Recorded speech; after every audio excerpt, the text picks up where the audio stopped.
Good morning. I'm glad you're here today. Let's start with the song. God is bigger than the boogeyman. He's bigger than Godzilla or the monsters on TV. Oh, God is bigger than the boogeyman, and he's watching over you and me. Today we're going to talk about a boogeyman, and I know that most of you know this story.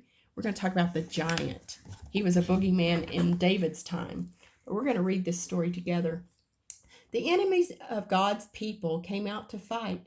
They sent their best fighter out first. His name was Goliath. He was over 9 feet tall, and that's bigger than any of your daddies. He called to the army of Saul, "Choose a man to come and fight me. If he wins, we will be your servants. But if I win, you will be our servants." The men of Saul's army were afraid. They knew Goliath was stronger than they were. No one wanted to fight him. Now, David's brothers were in Saul's army, but David was at home keeping the sheep. One day, David's father called him. "Take this bread to your brothers," he said. So David got to go to his brothers. He got to see the army. He also got to see Goliath, and he saw how everyone was afraid of him. "I will fight Goliath," he said. But Saul said, "You are only a boy. How can you fight Goliath?"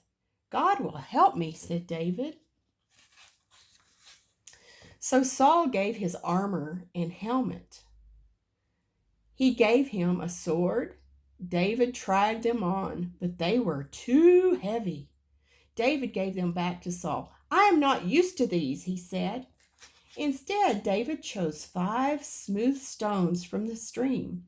He took his sling in his hand. David called to Goliath, "You come with a sword and a spear, but I come to you in the name of God. This battle is the Lord's." The giant came closer to fight David, but David put a stone in his sling, and he went around and around and around, and he threw the stone at Goliath. The stone hit Goliath right in his forehead, and Goliath fell down. David trusted God. God helped David win, and all the people were glad.